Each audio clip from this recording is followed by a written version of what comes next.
Good day मेरे my viewers. जितने भी मेरी जो वीडियो है होम लोन की क्वेरी की जितने भी देखी है उसमें से एक की क्वेरी आई है जिनका नाम है पूनम शर्मा। पूनम शर्मा जी की क्वेरी है कि हम जल्द से जल्द अपना समय से पहले लोन कैसे क्लोज कर सकते हैं। लोन क्लोज करने के लिए जिस तरीके का आपने होम लोन ले रखा है, होम लोन में दो फैसिलिटीज होती हैं, एक होती है फ्लोटिंग और एक होती है फिक्स रेट पे लेना और फ्लोटिंग रेट पे लेना। आजकल की मार्केट में सबसे ज़्यादा जो कस्टमर्स हैं वो फ्लोटिंग रेट ऑफ इंटरेस्ट पे लोन लेते हैं।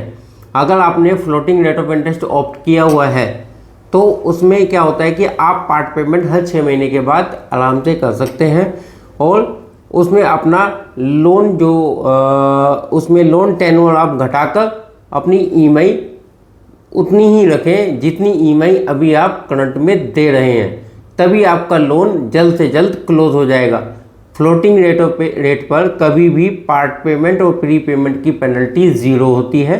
पार्ट पेमेंट जितनी भी करेंगे आप, जितनी करंट ईएमआई चल रही है आपकी उससे दुगना पेमेंट करें, ना कि आप अगर कोई ईएमआई आप 50,000 रुपये की दे रहे हैं, ये नहीं है कि आप 5,000 और 10,000 पार्ट पेमेंट करने के लिए आप उसमें अपना लोन टेन्योर घटा सकते हैं। आपको हमेशा जो करंट ईएमआई है उससे दुगना या तिगना अमाउंट डालना होता है, उससे मैक्सिमम डाल सकते हैं, उसकी कोई लिमिट नहीं है।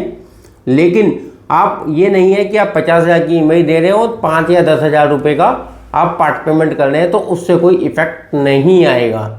इससे बेस्ट तरीका ये है कि आप अपना एक आरडी साथ में खोल लें और हर 6 महीने 1 साल के बाद आप उसमें पार्ट पेमेंट करके पैसा डाल दें।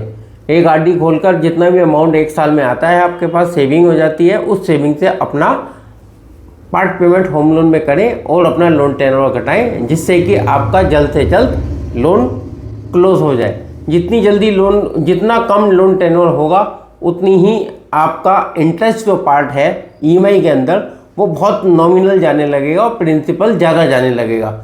इसलिए आप जितनी जल्दी हो सकता है उस तरीके से आप अपना लोन ख़त्म कर सकते हैं। Thank you ji.